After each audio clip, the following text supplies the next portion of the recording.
There is no American prison more infamous, and no group of inmates more notorious. When a murderous crime wave swept across the nation, this prison was opened to house the most incorrigible, fearsome names like Al Capone and Machine Gun Kelly. The plan was to put all the bad apples in one basket and nail the lid shut.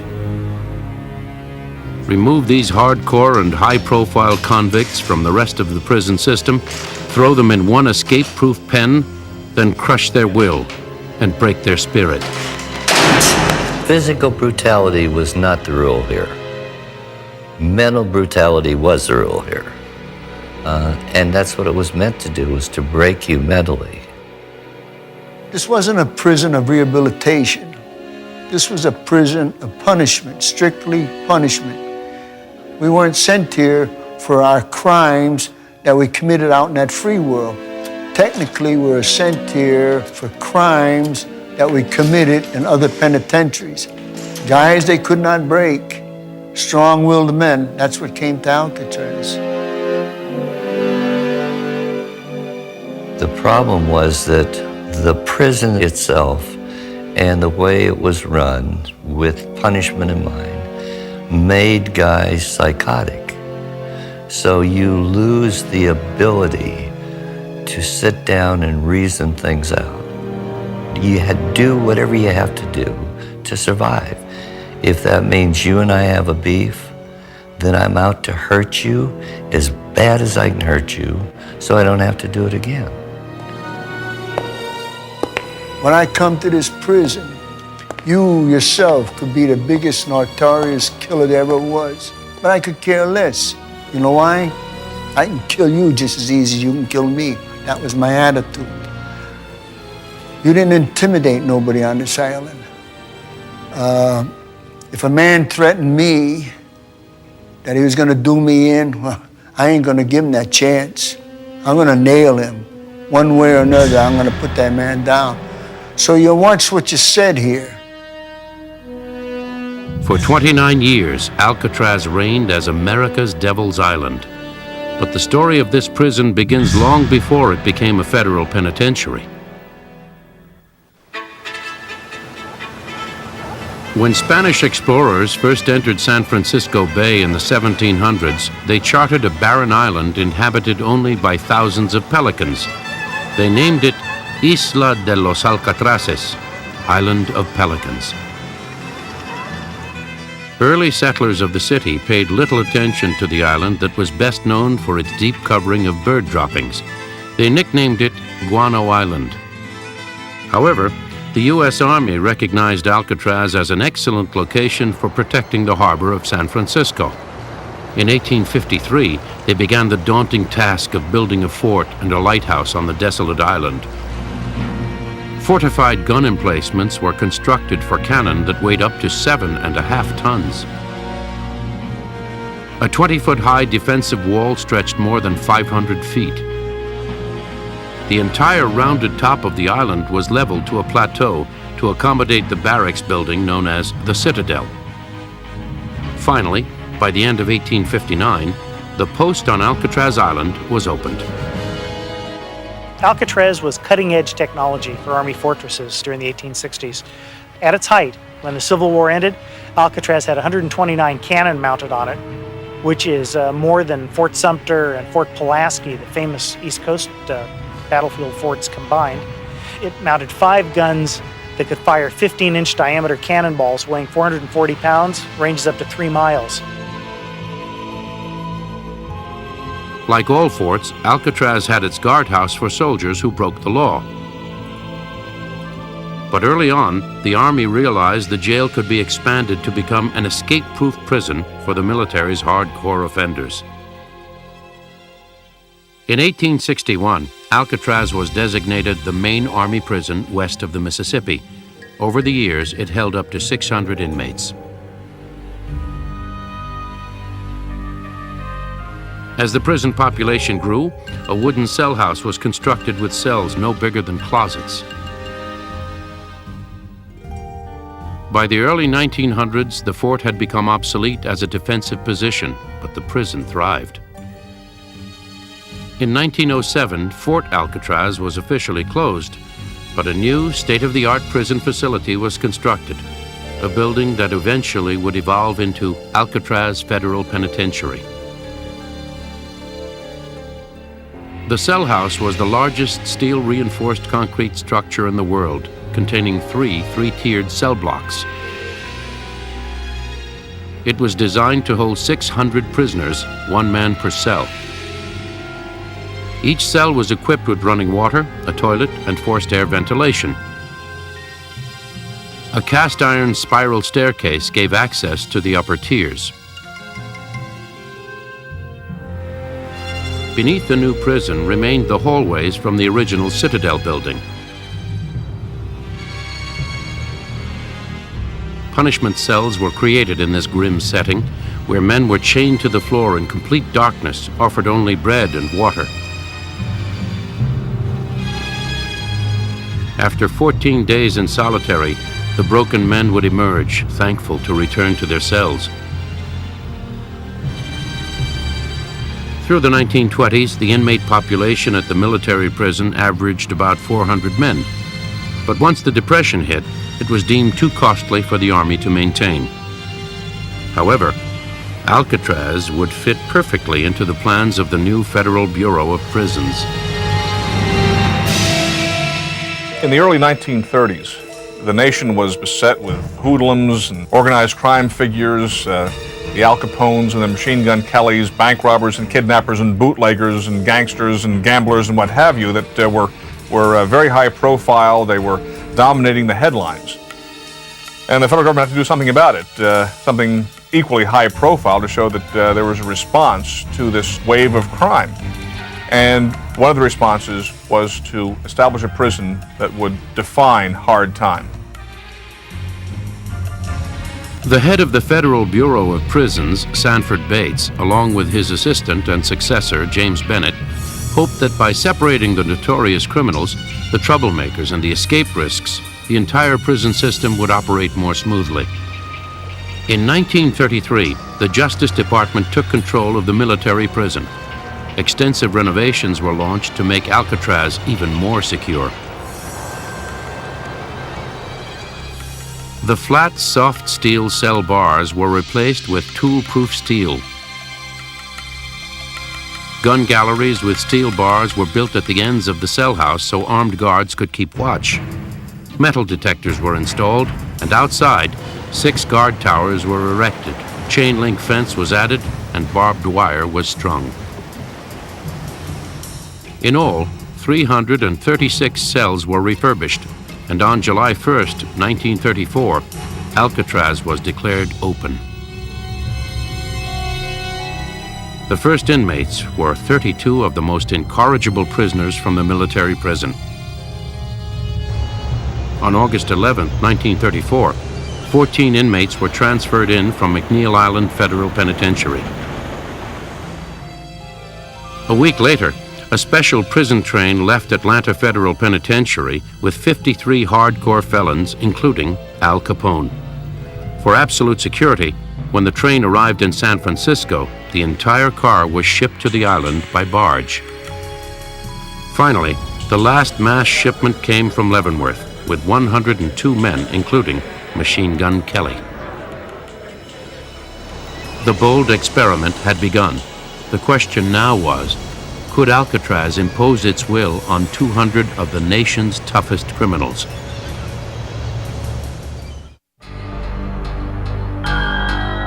This is Broadway, the central corridor in the Alcatraz cell house. It is flanked by the 2 main cell blocks, B and C, each 3 tiers high with 5 by 9 foot cells.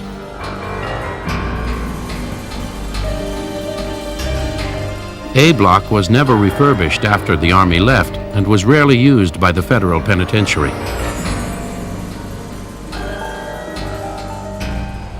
D block became the area for isolation cells and solitary confinement. Warden James Johnston implemented the strict policies set forth by the Bureau of Prisons. And just as they hoped, word of the harsh conditions at this new penitentiary reverberated through the prison system. Of course, you hear a lot of rumors about Alcatraz because I was in another federal penitentiary. I was up at McNeil Island Federal Penitentiary. And they threatened me for approximately 10 years, going to send me to Alcatraz. But back in them days, I didn't care about nothing. You couldn't threaten me with nothing. I told them what they could do with their Alcatraz. Leon Whitey Thompson was serving 15 years for bank robbery. He was shipped to Alcatraz in 1958. I got worked over pretty good at McNeil Island by a couple of guards. From then on, all I live for now is I'm gonna put one or both of them guards in a grave. And I didn't care at the time if I hit the grave with them, but I'm gonna get me a guard, a couple of guards, and that's what got me sent to Alcatraz. Jim Quillen was serving 45 years for kidnapping. He was transferred to Alcatraz in 1942 and spent 10 years on the Rock. I was sent here because I was 22 years old. I was a high escape risk. I had escaped from every place I'd ever been. And I was very bitter and angry and very combative. So they weren't going to keep me in an institution where rehabilitation was the main factor because I wasn't ready for it. At Alcatraz, the dehumanizing process began immediately. They do some things that try to humiliate you. And they brought us into where the visiting room was. And they stripped off the prison clothes that I wore from McNeil Island. They stripped them off and they give you the finger wave, you know what the finger wave is, and they go through all the cavities of your body. It's more or less to degrade you because we didn't come in contact with nobody on our trip from McNeil Island Federal Penitentiary to Alcatraz. You had 4 rights. You had food, clothing, shelter, and medical care. Those were rights. Aside from that, anything else was a privilege. Work was a privilege. Mail was a privilege. Visits were a privilege. Everything was a privilege. They wouldn't force you to work, but if you didn't work, you spent 23 out of 24 hours in the cell. If you worked, you were out of a cell for 7 hours, which is a big gap in your day. And it lets you develop some camaraderie with other guys, although they were never close because you never trusted anybody. There were no newspapers, magazines, or radios allowed. Privileges also included books from the library and movies twice a month.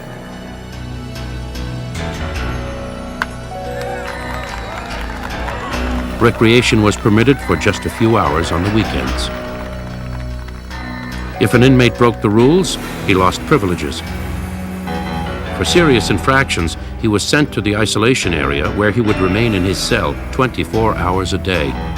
For more severe violations, he was sent to solitary confinement. Until 1939, Warden Johnston used the dungeons of the military prison for solitary, but eventually 6 special cells were constructed on D Block, and these became known as the Hole. Every time I went to the Hole, I went for 19 consecutive days. You never brushed your teeth, you never had a bath, you never changed your clothes. Now, the Bureau of Prisons policy theoretically was that there would be light in there. That's a fallacy. There was no light. It was total blackness.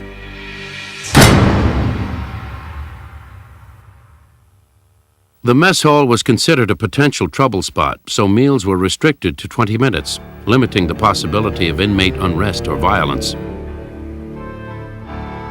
The dining hall, like any other part of Alcatraz, is quite strict. They would be marched in double file down to the steam table, pick up the food, Everything they took on the plate they had to eat. If they did not eat everything on the plate, they did not eat the next meal. It was very strict.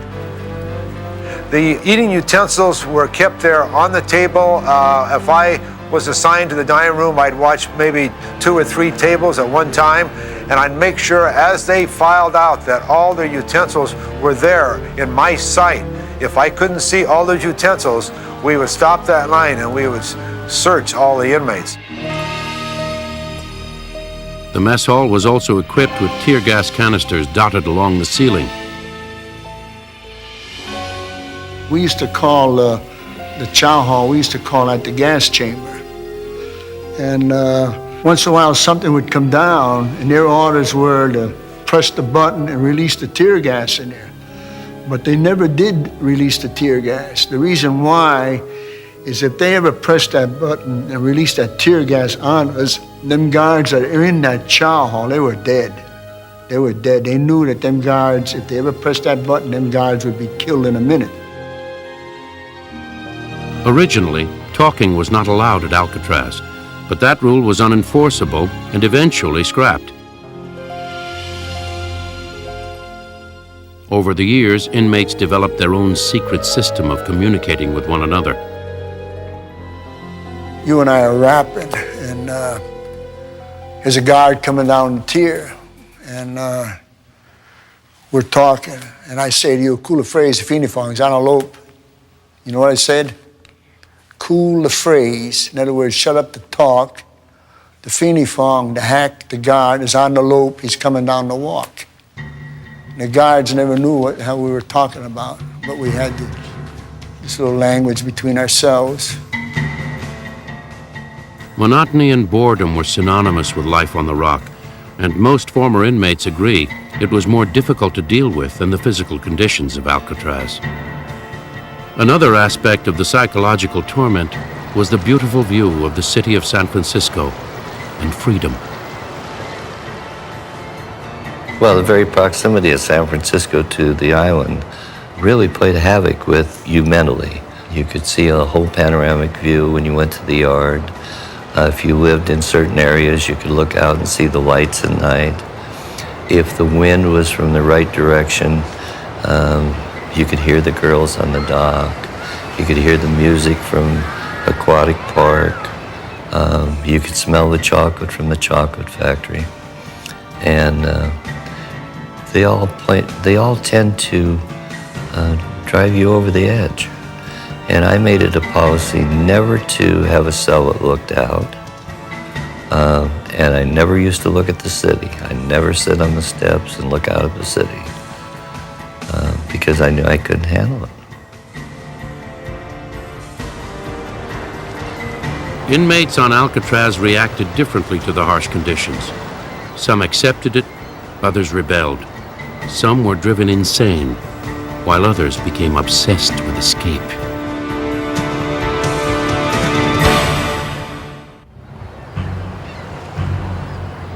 When an inmate was sent to the Rock, there was no possibility of parole.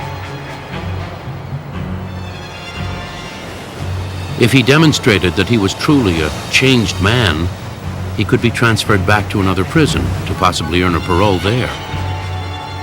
This policy, along with the harsh life on the Rock, led many inmates to dream of breaking out. But everyone knew the reputation of this prison. Alcatraz was escape-proof. Any man that attempted to escape from Alcatraz is a man that's committing suicide. This is a man that's given up. This is a man that feels he has no future. He's going to wind up dying in prison, so why not take a shot at it? Security was tight. The ratio of guards to inmates was much higher than in other prisons, about 1 officer for every 3 prisoners. The inmates were officially counted 12 times a day, but each guard was expected to do his own counts every 15 minutes. If an inmate managed to make it to the water, the swim to freedom was only about a mile. However, deadly currents and 50-degree water made the swim extremely difficult. Trained swimmers have often accomplished the feat, but for most prisoners, it appeared virtually impossible. During the 29 years of operation, a total of 14 escape attempts were made, involving 36 inmates. Nearly a third of them either died trying or were later executed in the gas chamber. Joe Bowers made the first escape attempt on April 27, 1936. The first escape attempt probably was a suicide, more than an escape attempt. Joe Bowers, who was regarded by a lot of prisoners as being a little bit crazy, tried to climb a fence in full view of a tower guard, who of course shouted out some warnings. Bowers kept climbing the fence. They shouted out again, and they warned him, and he kept climbing the fence, and they had no choice but to shoot at him. And they shot him, and he dropped down the other side. Jim Quillen was another inmate determined to escape. My first 7.5 years here were concentrating on escaping.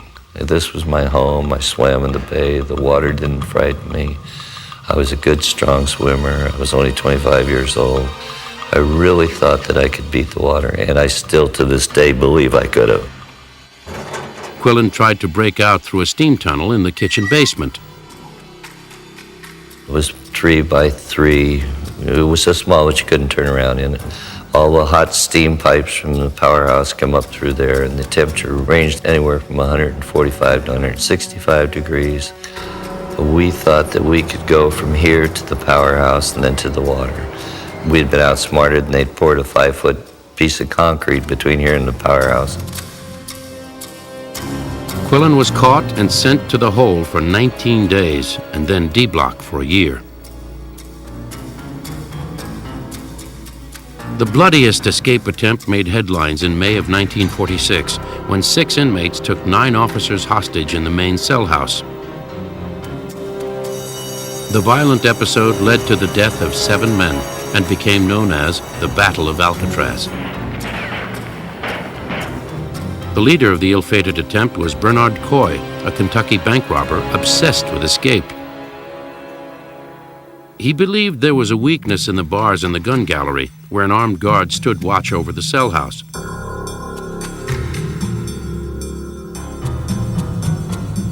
Coy designed and built a bar-spreading device that he hoped would gain him access to the guard's arsenal.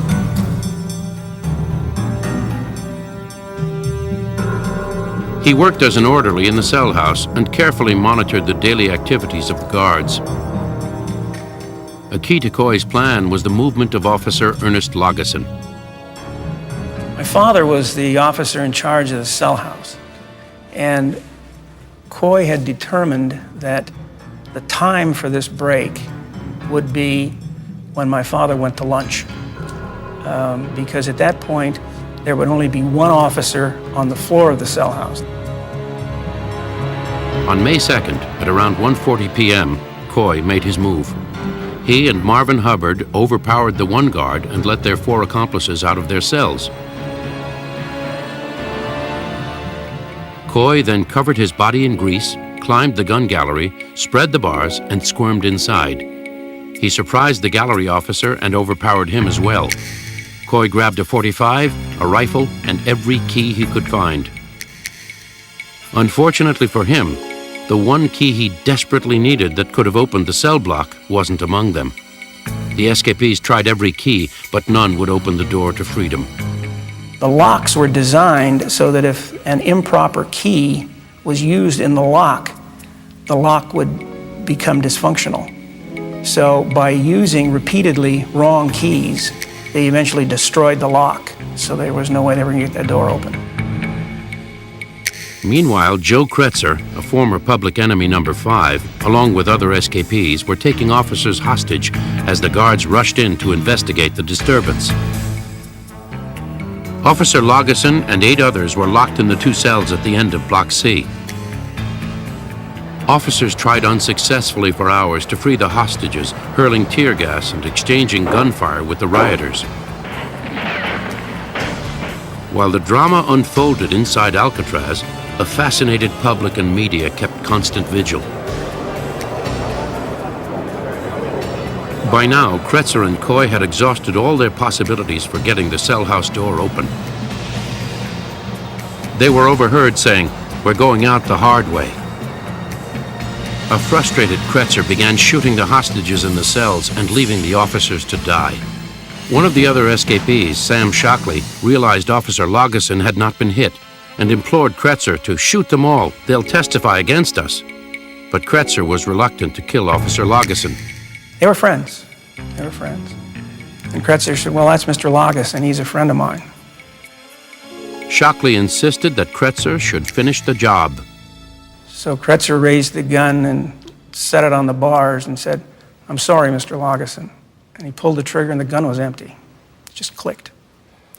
So he put in a new clip and fired. And he missed him. I mean, he's barely creased his cheek from a distance of 4 feet. I don't know whether he was trying to shoot him or not. Lageson then played dead on the cell floor until the hostages were freed by a rescue team 8 hours later. The Battle of Alcatraz raged for 2 days. Finally, Marines dropped powerful concussion grenades into the cell house. 3 of the escapees retreated to their cells, but Coy, Kretzer, and Hubbard hid in a utility corridor to make their last stand. Eventually, officers sprayed the corridor with bullets, killing all of them. In the end, 2 officers had been killed and 14 wounded. Of the 3 remaining escapees, 2 were executed in the gas chamber. The 3rd was spared because he was just 19 years old. After this fearsome episode, no one dared an escape attempt from Alcatraz for another 10 years.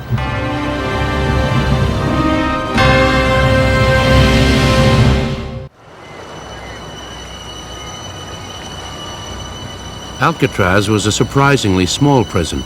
Its inmate population averaged only about 260 men. The typical maximum security penitentiary holds more than 1,500. Throughout its history, 1,545 men had the dubious honor of doing time at the federal penitentiary. Many famous names were admitted to Alcatraz, but the prison usually did its job of reducing each of them to just another number. I give you a picture of my mugshot. You can take a look on that mugshot. You will not see my name on that nameplate. You'll see a number. You could take a look on any other mugshot and you'll see the name on there with it. But this is the only prison that I've ever been in where my name was a number. Number 85 was the legendary crime czar, Al Capone. Allegedly, Capone had managed to run his operations from other prisons, but things changed when he got to Alcatraz. At Alcatraz, he apparently tried to maneuver his way around the warden, but was completely prohibited from doing so, and he became the cell house sweep. To my mind, one of the worst jobs, because you hardly leave the cell house. When Capone arrived in 1934, his advancing syphilis had begun to destroy his mental capacities. By 1939, overcome by the disease, he was transferred out. Number 117 was George Machine Gun Kelly, who was part of the first shipment from Leavenworth. He was college-educated and from a wealthy Memphis family. He began as a bootlegger in the 1920s, but moved on to bank robbery to impress his girlfriend and future wife, Kate Shannon. In 1933, the couple was convicted for kidnapping millionaire Charles Urschel. But Kelly would become a changed man at Alcatraz. Kelly was probably our best inmate we had here, probably ever on Alcatraz. He reminded me more of a bank president than a bank robber. The way he acted, the way he talked, even the way he dressed in his prison garb. He worked here in the laundry area. He was a clerk, so he was able to get his clothing real pressed and everything. And he was just a real nice guy. It's amazing, from his reputation. You think he's a terrible man, but actually he was probably one of our best ones. Very nice guy, as far as I was concerned. I think if you go back and research Kelly's wife, you'll find out that His wife, Catherine, was a motivating force behind all the things that Kelly did. She apparently was a very beautiful girl. Kelly was madly in love with her, and she wanted him to rob these banks so she could have the nice things. And he was stupid enough to do it. Number 325 was Alvin Creepy Karpis, the FBI's first public enemy #1. He was convicted of shooting a policeman and kidnapping the brewery millionaire William Ham. Karpis spent 26 years on Alcatraz, longer than any other inmate. Unlike Machine Gun Kelly, he was hated by the staff and the other prisoners. Karpis was creepy. I worked with him in the bakery for about 3 years. On a couple occasions had problems with him. Karpis with a gun may have been potentially very dangerous. As an individual, man to man, he wasn't. Another notorious inmate was number 594, Robert Stroud, better known as the Birdman of Alcatraz. Stroud's public perception is filled with myth. The Birdman never actually kept birds at Alcatraz. At Leavenworth Penitentiary, he had created a bird menagerie, conducted research, and had written books. But once transferred to Alcatraz in 1942, he was never again allowed to keep birds. In reality, Stroud was far from the kindly old gentleman portrayed by Burt Lancaster in the Hollywood movie. He was highly intelligent, but he was also a dangerous sociopath and double murderer. He was kept in solitary confinement for 43 years because of his crimes and his violent behavior in prison. From my point of view, he was a manipulator. He was a conniver. He liked chaos. He liked turmoil. Yet he was, physically, he was a coward as far as I was concerned. Stroud continually instigated fights and riots, so he was transferred to a special cell created just for him in the prison hospital. He would spend his remaining 11 years at Alcatraz in these quarters, totally isolated from other prisoners. Morton Sobel was one of the few inmates sentenced directly to Alcatraz. In 1951, he was convicted of espionage along with Julius and Ethel Rosenberg. The Rosenbergs were sent to Sing Sing's electric chair for selling atomic bomb secrets to the Russians. Sobel was given 30 years at the Rock. Because the reason I'm here today is because at the trial, the government did not connect me up with the atom bomb.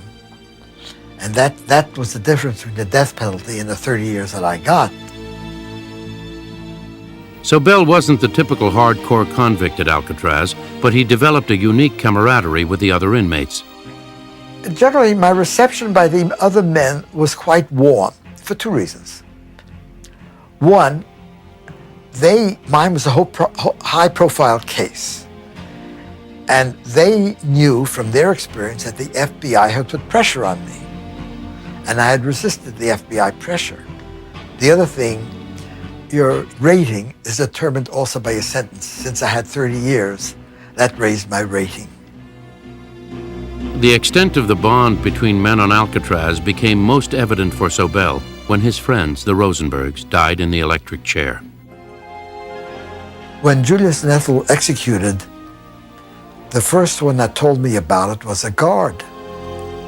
And he told it to me in a way, not of a guard talking to an inmate, but person to person. And then the next morning, I got up. The inmates had all learned about it. The men came over and told me how sorry they were that my rap partners had been executed. And their concern was really heartfelt. These were people who were supposed to be hardened criminals. But in this respect, that hardness disappeared, and they were just one concerned person talking to another. And it affected me deeply to find them all so moved by such an event. Maintaining a prison on Alcatraz Island was complicated and expensive. To house an inmate cost roughly $14 a day compared to the federal average of $5.40. There was no water on the island, so it had to be shipped in by barge and stored in tanks. Electricity was supplied by an antiquated DC power plant built in the early 1900s. By the early 1960s, the prison was decaying badly, and the cost to rebuild it would have been exorbitant. The Bureau of Prisons was already thinking of closing the infamous facility when a highly publicized escape brought attention to the deteriorating conditions on the Rock. On July 11, 1962, Frank Morris and two brothers, John Anglin and Clarence Anglin, staged a remarkably ingenious breakout. Their attempt inspired the Clint Eastwood movie, Escape from Alcatraz. The men realized the walls that held them were deteriorating, so they set out to enlarge the vents in the backs of their cells. They dug for 9 months with an impressive array of homemade tools. Some were created from spoons stolen in the mess hall. They even managed to create an electric drill from a vacuum cleaner motor. As their digging progressed, they disguised the work with fake vents built from notebook cardboard and paper mache. They built paddles for moving through the water, a bar spreader and a wrench, and a periscope to see around corners. Referencing an article they found in Popular Mechanics magazine, they fashioned life preservers from rubber raincoats. For the finishing touch, they sculpted fake heads, which they placed in their beds so the guards would think they were asleep in their cells. Each man built a dummy head that, well, wasn't exactly high art, but it worked in a dark cell in the middle of the night. And the heads were constructed out of weird combinations of soap and concrete bits and plaster of Paris and hair that was picked up off the barbershop floor. At around 9 p.m. on June 11th, the men placed their fake heads on their pillows and crawled out of their cells. They then climbed the utility corridor and broke out to the roof through an air shaft. I knew they were going out that night. We could hear them going up through the tunnel in between the cells. And when they hit that roof, hundreds of seagulls took off raising hell. I mean, they raised hell. And I told my buddy, I said, hey, Lou, I said, oh man, they're busted now. Them seagulls raising hell. But nobody investigated.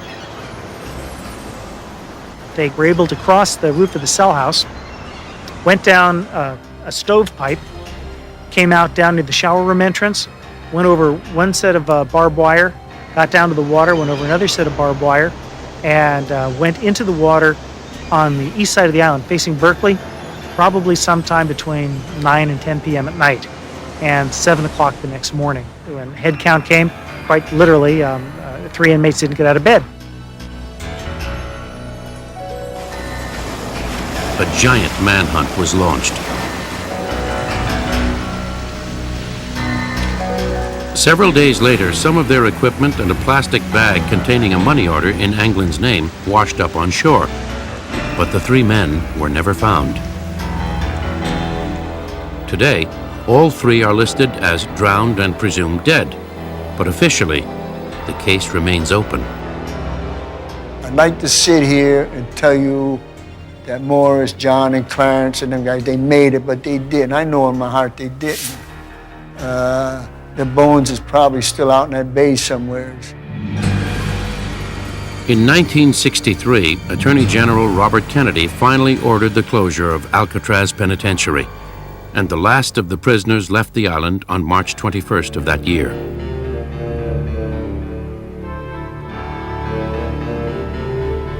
In November of 1969, Native Americans from several different tribes claimed the island as Indian land.